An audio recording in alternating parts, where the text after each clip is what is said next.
அதான் சொன்னேன்ல, என்னுடைய முதல் அனுபவம் வந்து பம்பாய்.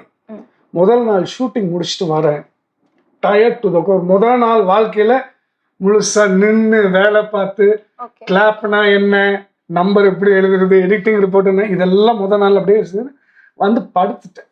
அடுத்த நாள் காலையில் நான் சீக்கிரமாக எந்திரிச்சு போகணும். அப்போ வந்து இப்போ கேம்பகோலான்னு ஒரு பில்டிங் இருக்கு, அங்கே தான் பம்பாயோடைய மொத்த செட்டும் போட்டிருந்தோம். அந்த பம்பாய் படத்துடைய செட் அங்கே தான். அப்ப யாரும் பம்பாய்க்கு போல அந்த படத்துக்கு? இல்ல, போனோம். அவுட்டோர் வந்து போனோம். அது மேக்ஸிமம் போனது வந்து 3 to 4 days தான். மிச்சது எல்லாமே இங்கே தான் ஷூட். என்ன கொடுமைன்னா, பீக் சீசன் வெயில், நல்ல ஏப்ரல் மாசம் ஷூட்டிங்.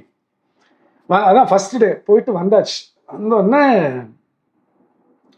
திடீர்னு பார்த்தா யாரோ காலை பிடிச்சி விட்டுட்டு இருக்கிற மாதிரி ஒரு ஃபீல். டப்புன்னு முடிச்சு பார்த்தா அப்பா.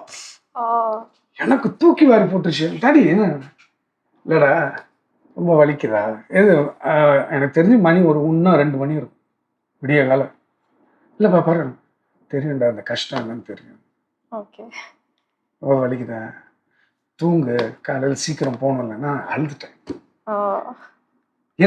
அதாவது ஒரு தந்தை வந்து இந்த அளவுக்கு ஐயோ செத்துட்டேன் அன்னைக்கு. நான் செத்துட்டேன். இதுக்கு மேல என்னையா வேணும்? பாசங்கிறது என் மைண்ட் சொல்லிச்சு, இதுக்கு மேல என்ன வேணும்? அழுது எனக்கு தூக்கமே வரல. தூங்குற மாதிரி நடிச்சு அதை எந்திரிச்சு போடணும் உட்காந்து அப்படியே யோசிச்சுட்டு இருக்கேன்.